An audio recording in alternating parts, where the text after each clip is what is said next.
She'd built empires with grace and spreadsheets, 17 hotels, each one a monument to grit dressed in elegance. But the minute Vanessa Claiborne walked into the lobby of her own flagship property, a receptionist glanced at her skin, her duffel bag, her silence, and decided she didn't belong. No red carpet, no recognition, just a soft-voiced insult wrapped in policy, guests only. What they didn't know was that she wasn't there to flash, she was there to rest. And when the system she'd built tried to shut her out, she didn't raise her voice, she raised the mirror. This isn't a story about a mistake. It's about how quickly people choose to forget who built the very room they're standing in, and what happens when the person they dismiss decides not to disappear, but to teach. Quietly, sharply, permanently. And she only made one phone call. The question is, who picked up and what happened when they did? But first, leave a comment below to let us know where you are watching from, and if you like fascinating stories like this, don't forget to hit that subscribe button because tomorrow we have another incredible story, and there are many surprises waiting for you in the next parts. Vanessa stepped through the revolving glass doors of the Oakmark Grand like she belonged there, because she did. Her loafers didn't click, but her presence did. A dusty blue blouse, soft slacks, no makeup, no fanfare, just the quiet dignity of someone who had stopped needing to prove herself years ago. But that's the funny thing about dignity. When it doesn't come with a lanyard or a designer purse, people start treating it like a question mark. The young woman behind the desk didn't see a CEO. She saw someone who might be lost, or worse, pretending. She smiled with her mouth, but not her eyes. "Checking in," Vanessa answered softly. "Yes." Claiborne, Vanessa. That was the moment. The pause. The stillness before the temperature drops. The girl typed something. Frowned. "I don't see a reservation under that name." Vanessa, patient as ever, replied, "That's all right. There's a suite always held open for me." The girl's tone shifted. Subtle, but sharp. "We're actually at full capacity tonight. You'd need to have a confirmed booking to stay here, for guests only." 4 words that landed like a slap she'd seen coming. The desk was pristine, polished marble. Behind it, a gold plaque. Oakmark Grand, a Claiborne property. Her name wasn't on the reservation, it was on the wall. But none of that mattered to a girl who had already decided what power looks like. And Vanessa didn't look like it. Not to her. She didn't argue. She didn't wave paperwork. She didn't point to the plaque or pull out her ID or mention the 6-figure donation she made last quarter to the Employee Scholarship Fund. Instead, she let the silence do its job, because the silence always works faster than shouting. Across the lobby, a man paused his coffee sip. A woman near the window shifted in her seat. Someone was watching. They always are. The receptionist leaned toward the phone. "I'm going to have to call the manager." And just like that, the room turned, not loudly, but deliberately. Eyes not on her, but at her. Not curious, calculating. Because someone had dared to claim a place they didn't look like they owned. Again. Neil appeared from a side door, clipboard in hand, badge reading assistant manager. His smile was the kind people give when they're hoping to avoid a lawsuit without admitting guilt. "Good evening. Is there a problem with your reservation?" The receptionist beat her to it. "She claims to own the hotel." Neil hesitated. Vanessa didn't. "I don't claim," she said, still calm. "I do. My name is Vanessa Claiborne. You'll find it on every board memo, every quarterly report, and above the fireplace in the executive suite on the 12th floor. I'm here for one night." Neil's glasses shifted. His confidence didn't. "Just give me one moment." He turned and walked away. That's when security arrived. Not with aggression, but with intention. One by the elevators, one near the coffee bar. Vanessa didn't blink, didn't pace. She pulled out her phone, dialed one number, said 26 quiet words, and hung up. And then she waited, not to prove anything, but to let the room show itself. She didn't yell. She dialed. No drama, no flared nostrils, no raised eyebrows. Just 26 words to the right person in the right tone. Some women use fire when they're disrespected. Vanessa Claiborne used silence like a scalpel. Precise, clean, unforgettable. She leaned gently against the pillar by the lobby entrance, one hand in her pocket, the other holding the phone like it was a scalpel she'd already used. The receptionist was still tapping, still pretending the screen would offer her a way out. Security lingered near the elevator and coffee bar, just close enough to de-escalate something that hadn't even escalated. Yet. Vanessa simply waited. Not to win, not to fight, to be still. Because stillness, in a room full of people waiting for her to make a mistake, is a rebellion in disguise. The lobby didn't get louder, it got heavier. That kind of weight where everyone's breathing changes just a little.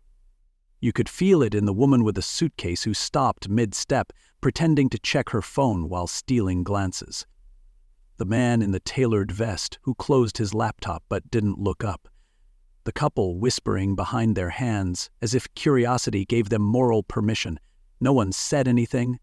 No one asked if she needed help. Because that's how public shame works. It doesn't announce itself, it hovers. Everyone turns into a silent jury, too afraid to speak but not afraid to watch. That receptionist had stopped typing now, one hand slowly sliding toward her own phone beneath the desk, probably searching for Vanessa's name, probably hoping her assumptions weren't about to explode in her face. Vanessa saw it happen all the time, people digging for receipts after they've already burned the bridge. Not to fix anything, but to figure out how bad the apology might have to be. And this wasn't new to her. This wasn't the first time she had been the only person in the room who knew the truth. She remembered Milwaukee. She was 28, a newly minted VP, stepping into a hotel conference room for a strategic partnership meeting. Her heels were too high, the suit 2 sizes too big, and every inch of her had been ironed and polished to say, "I belong here." But none of it mattered. Security followed her from the valet to the front desk, circling like she was the question instead of the answer. She hadn't even made it to the check-in line before someone asked if she was in the wrong hotel. When she told them she was there for a business meeting, the clerk blinked and said, "Are you sure it's not a training seminar?" And when she finally sat down at the table, the others looked at her like a typo in a press release. It wasn't until the CFO came down personally and said, "That's our new partner," that the room adjusted. And even then, it didn't really adjust. It just got quieter, more careful with its disrespect. She didn't forget that day. She didn't forget the taste of it. What hurt wasn't being underestimated. That part came free with the skin she was born in. What hurt was how quickly the same people who doubted her flipped the moment someone else verified her existence. Like her presence needed co-signing, like her credentials only counted if someone with paler skin stamped them. And now, 2 decades later, here she was again, standing in a hotel she built under her own name, waiting to be confirmed, not because she lacked proof, but because they lacked imagination. She wore her success like a mirror, and every time it reflected back to the world, someone tried to shatter it. Not because it wasn't real, but because they couldn't believe it belonged to her. That's the thing about being a black woman in power. Half your job is doing the work, the other half is surviving the disbelief. And so she stood, once again under fluorescent lights, near the polished pillar by the entryway, security glancing sideways like they'd drawn straws on who'd have to approach her if this went sideways. Funny, she thought, how they always needed proof she wasn't a problem, when the real problem was always their picture of what power looked like. Vanessa didn't look dangerous, she looked deliberate. She looked like someone who had spent a lifetime turning dismissals into blueprints. But they didn't see that. They saw calm as defiance. They saw presence as threat. All she wanted was a key and a bed. What she got was a full theater of assumptions waiting for her to perform her own downfall. But she wouldn't. She'd just wait. Because the call had been made. And once the right people arrived, there would be no room left for doubt. only reckoning. And maybe, if they were lucky, a lesson too. The elevator dinged. It wasn't loud, but it was final, the kind of sound that changes a room.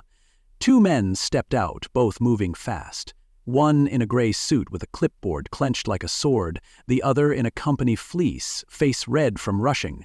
Vanessa didn't need an introduction. Brent Kessler, Regional Vice President, Carlos Reno, District Manager. She recognized them before they even opened their mouths. Brent's pace quickened the moment he spotted her.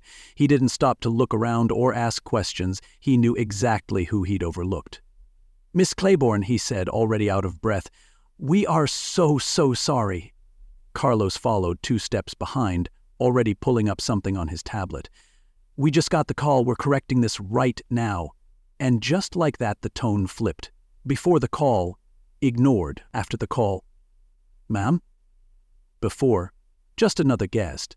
After, CEO. They hadn't even touched her hand, and they were already apologizing through posture. It wasn't about manners, it was about damage control. Neil came stumbling out from the back, face pale, mouth tight, voice suddenly drenched in over-politeness. "Miss Claiborne, we think there's been a mix-up." That word again. Mix-up. As if erasure was a typo.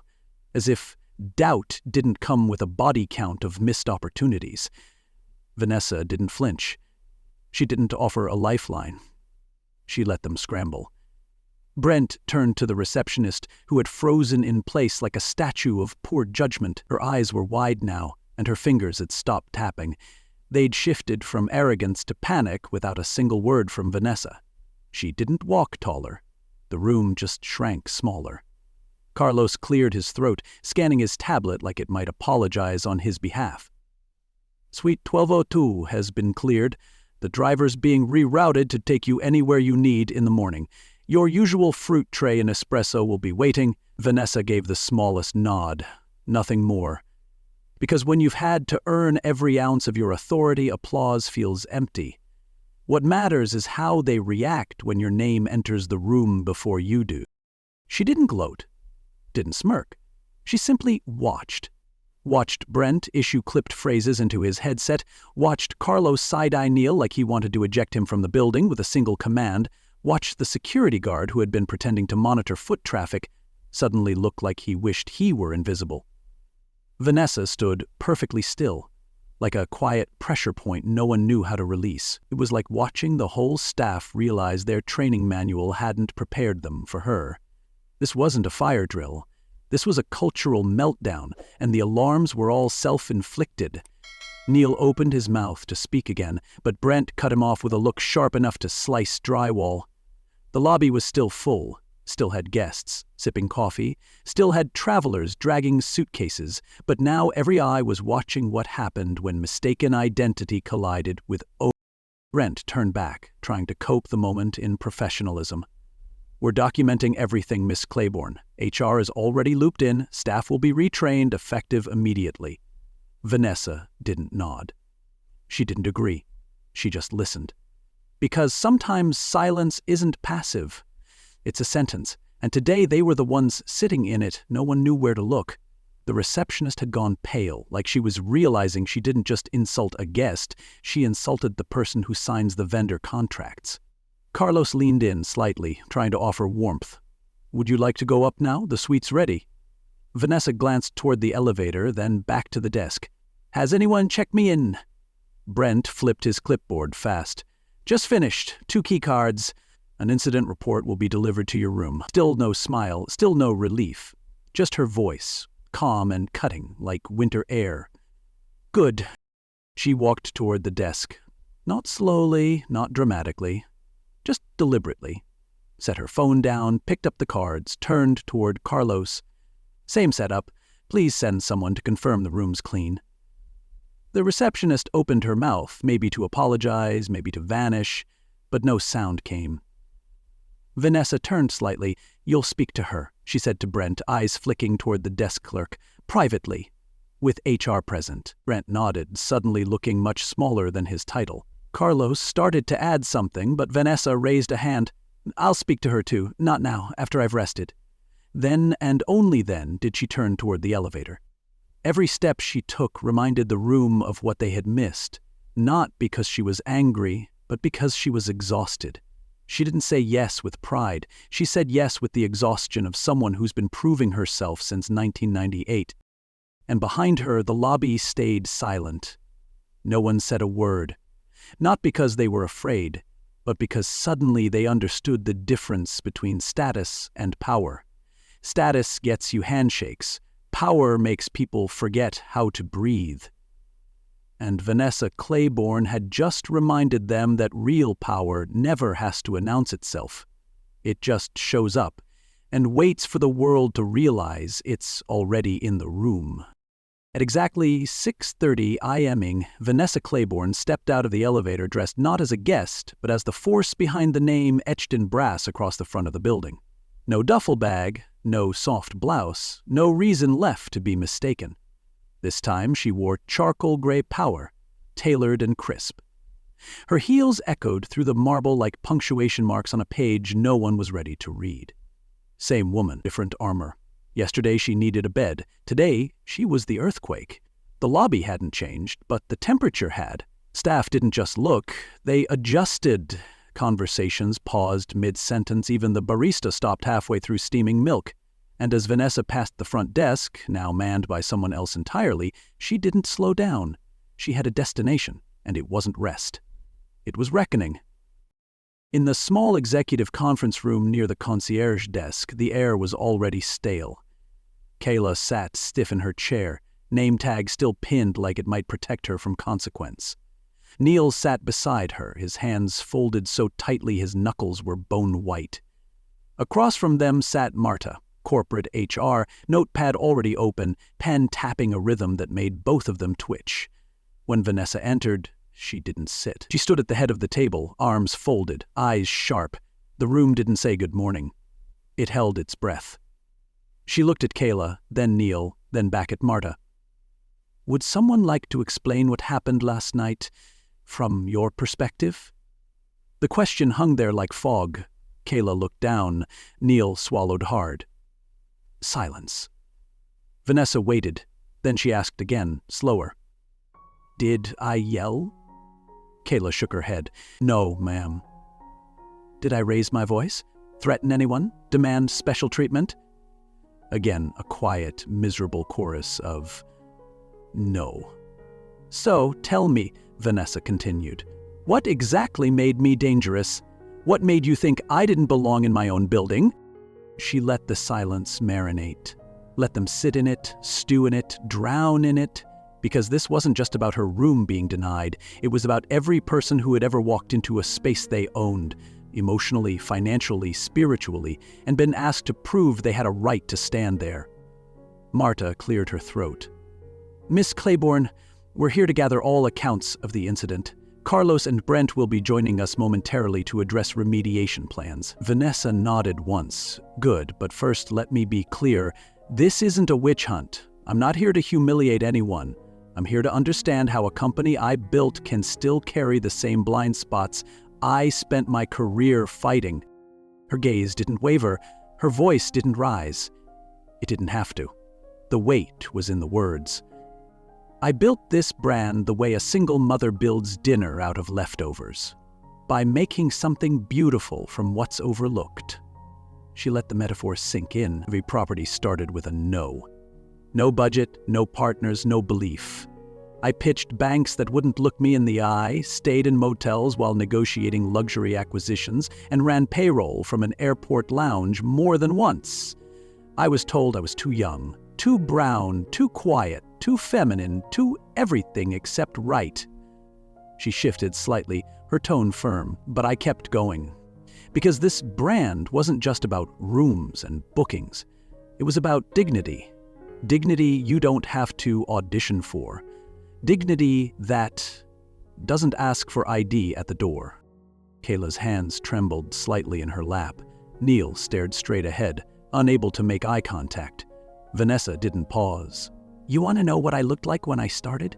I was 24, answering phones in St. Paul, wearing hand-me-down blazers and shoes with cracked soles. You want to know what I felt like? Invisible, disposable. And every time someone overlooked me, I made a mental note of what respect should actually look like. Then, I built a place where it could live. The door opened quietly and Brent and Carlos stepped in, both carrying documents and tight expressions. Marta nodded for them to sit, but Vanessa didn't break stride. So the question now is not whether I belong. The question is whether this company is living up to what I built it to be. She turned to Carlos. You have something to say? Carlos adjusted his cuffs and began. We've drafted a full recertification schedule for front desk staff.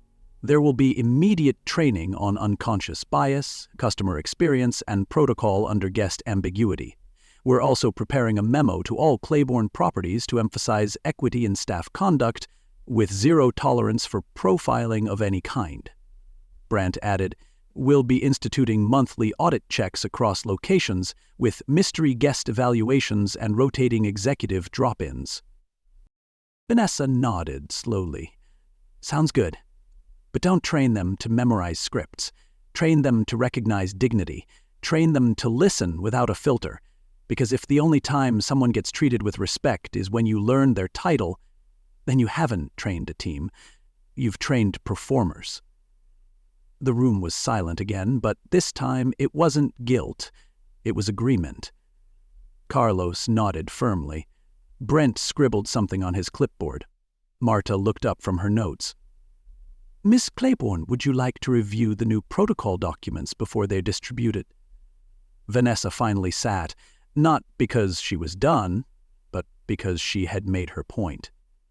I'll read them today, she said. Then I want them implemented by Friday, and make sure every staff member reads this not like a manual, but like a mirror. She stood again, her eyes scanning each person in the room. This isn't about discipline, it's about culture. You don't fix culture with warnings. You fix it with awareness, repeated, reinforced, and expected. She walked to the door, paused, and turned back. I'll be back in 30 days, quietly, no heads up, no titles, just another woman with a duffel bag and a name that shouldn't have to be Googled to be respected. And with that, she stepped out.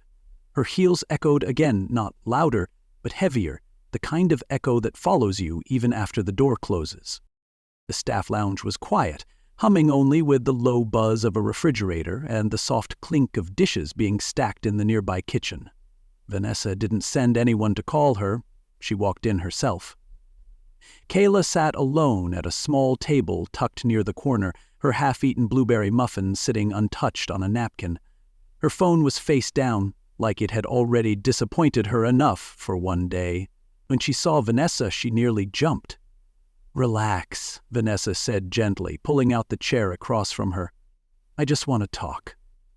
Kayla nodded, eyes darting down again, the air suddenly thick with the weight of being seen. Vanessa didn't bring reprimand, she brought presence. And presence in this moment was more surprising than punishment. She wasn't here for an apology, she was here for insight. After a long pause, Vanessa spoke first. You ever worked somewhere that made you feel small? Kayla looked up, startled, then slowly nodded. Yeah, she said, voice barely above a whisper. Most of the time. Vanessa leaned back, letting the moment breathe. Tell me. Kayla sighed. I used to work at a diner off I-80. Paper hat, short shifts. The cooks barked orders like we were on a pirate ship, and the customers acted like I came with the condiments. Got called kid a lot. Even though I was 27, she gave a dry laugh. Some people would wave me off without even looking up. Others snapped their fingers at me, like I was supposed to be invisible until they needed something. Vanessa nodded. And how'd that make you feel? Kayla hesitated. Like I didn't matter?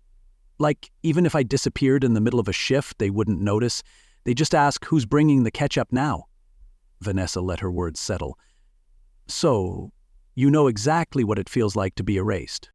Kayla sat still, the weight of that sentence slowly wrapping around her shoulders. Vanessa didn't raise her voice, didn't scold. She simply leaned in closer. Then help me understand how you looked me in the eye last night and decided I didn't belong here. The question didn't accuse, it invited. and that's what made it hit harder. Kayla opened her mouth, then closed it. Finally, she whispered, "I don't know. I didn't mean to. When you walked in, I thought maybe you were waiting on someone, or lost, or just not what I was expecting." Vanessa tilted her head. "Not what you were expecting, meaning what, exactly?" Kayla's voice cracked. "You didn't look like the owner." Vanessa sat back, not with surprise but with familiarity. "And what does an owner look like, Kayla? Older? Whiter? Male? In a suit with an assistant and a carry-on made of crocodile skin?" Kayla didn't answer. She didn't have to. "That picture," Vanessa continued, "doesn't just live in your head. It lives in your behavior. It shapes your instincts. It affects how you see, how you speak, how you serve." Her voice softened again. "And that's the real issue." The silence between them wasn't hostile. It was revealing. Kayla looked up, eyes rimmed with guilt, but something else, too. Understanding. "I messed up," she said. Vanessa nodded. "You did. But you're not the first. And you won't be the last. The problem isn't that you made an assumption. The problem is how easy it was to make." Kayla swallowed. "I didn't even think. I just reacted." "Exactly," Vanessa said. "That's the part that scares me. You didn't think. But what if I hadn't been me? What if I had been a guest who didn't have power to fix it with one phone call?" Kayla blinked slowly, the question hitting deeper than she expected. Vanessa leaned forward again, elbows on the table. "We don't fix this by avoiding mistakes. We fix this by noticing the ones we've already made and making them harder to repeat." Then she added, "You know how I started?" Kayla shook her head. "Receptionist," Vanessa said, "in St. Paul, answering phones at night because nobody thought I was warm enough for the front desk during the day. They said I sounded too educated, told me I'd intimidate the guests. So I worked graveyard, took inventory, cleaned counters, smiled, even when I wasn't being seen." She let that sit. "Night audit to national chain, not through shouting, but showing up. Over and over, even when nobody clapped. Especially when nobody clapped." Kayla's eyes widened. "You really started like that?" "Every empire has a basement," Vanessa said. "Mine just had bad lighting and a broken thermostat." Kayla almost smiled, but it came with tears. "I've never had someone talk to me like this." "That's the problem," Vanessa replied, not unkindly. "You should have." She stood, smoothed the front of her blazer, and glanced toward the door. "I don't need you to be perfect, but I do need you to be aware. Every guest who walks through that door, old, young, dressed up or invisible, deserves dignity." She paused. "Start there. Or start over." Then she turned and walked out, not in anger, but with the calm of someone who's planted a seed and knows exactly what it will grow into. By mid-morning, the rhythm of the Oakmark Grand had returned, at least on the surface. Luggage rolled across tile, coffee orders came and went, families asked about zoos, the building exhaled into routine. But something had shifted, not in the chandeliers or the front desk screen, but in the posture of the staff, in the way they stood, in the way they listened when a guest asked a question. Vanessa walked through the lobby quietly, no entourage, no clipboard, no statement. She didn't need one. She stopped near the reception desk, where a new agent, nervous but warm, gave her a small, respectful nod. She returned it. That was all. No final words, no signature speech. She left no luggage behind, just a legacy. A pause that made people think, a silence that spoke louder than any scandal. As the doorman opened the door for her this time, his tone had changed. "Safe travels, Miss Claiborne," he said, and meant it. She stepped into the waiting car and didn't look back. She didn't need to. Upstairs, in the suite she never got to fully enjoy, the lights had been turned off, the bed freshly made, the espresso machine wiped down. On the nightstand, next to the fruit tray now cleared, sat a folded note on lined notepad paper. No envelope. Just a single sentence. written in careful handwriting, Miss Claiborne. Thank you for your grace. I'll be better. It didn't need a logo. It didn't need formatting. It didn't need HR approval. Because that one sentence did what 1,000 policy memos couldn't. It reached her, not as a CEO, but as a human being. Vanessa didn't need a formal apology. She needed that. A moment of understanding. Someone wrote down for no one else to see. She folded it once, slipped it into her purse like a keepsake, and let out a breath she hadn't realized she was still holding. The ride to the airport was quiet. No music from the radio, no forced small talk from the driver. Just the soft hum of tires over concrete and the occasional tap of a turn signal. Vanessa sat in the back seat with one hand resting on her bag and the other on that folded note. She didn't open it again. She didn't need to. It was a compass now, a reminder that something had moved, even slightly, in the right direction. The city passed by outside her window. Gas stations, bakeries, strip malls with tired signs. Not the kind of view that makes you feel powerful, but it made her feel grounded. She wasn't angry. That's the part people never understood. She didn't carry bitterness. Bitterness is a bag you carry that only gets heavier the longer you hold it. Vanessa carried memory instead. And memory, that's a compass. It doesn't weigh you down. It keeps you walking straight. Keeps your feet pointed toward better days. Keeps you ready in case someone needs reminding of the truth again. She thought of the girl she used to be. The one who took the night audit shift no one wanted, who straightened chairs in the lobby and practiced her "thank you for staying with us" in the mirror. The one who got told she didn't smile enough, didn't fit the aesthetic, sounded too sharp on the phone. The one who kept going anyway, who didn't let the weight of underestimation pull her into silence. That girl was still with her, still alive in every building she touched, every employee handbook she helped write, every linen she insisted be stitched with care. She had built a name, but more than that, she had built spaces. Spaces where people could walk in and be seen, not scanned, and even if she still had to remind the world who she was every now and then, she had never once stopped knowing it herself. To anyone who's ever had to stand in a room and prove they belonged, this story's for you. You don't have to shout to be heard. You don't have to raise your voice to raise the standard. You just have to know who you are and walk like the door was already yours. You'll get tested. They'll stare. They'll second guess. They'll make you wait while they confirm. But that's okay. Let them squirm. Let them search. Let them scroll through databases and doubt. What matters is that you don't scroll past yourself, that you don't forget. Walk in anyway. Speak your name softly and let it shake the room. Take up the space they tried to shrink. And when they finally ask for proof, remind them that your presence is the receipt. You earned it with every quiet no turned into a louder yes. With every late-night email, every meeting you walked into uninvited, every assumption you outlived. You are the evidence. Let them see it. Let them be uncomfortable. Let them learn. Let them wonder how they missed it. And when they finally see you, really see you, make sure they never forget. Because respect that only shows up after your resume is read isn't respect. It's recovery. And you deserve more than that. You deserve to walk through doors and not be questioned, to ask for service without proving your worth, to stand in a lobby you built without needing to explain the brickwork. Vanessa Claiborne didn't just own a hotel. She owned every stare, every silence, every backpedal, and every awkward apology that tried to make up for what should never have happened in the first place. And she walked away, not with a grudge, but with a note. A sentence, a shift. That's how real change begins. Not with a headline or a press conference, but with one woman standing still long enough to make everyone else finally see.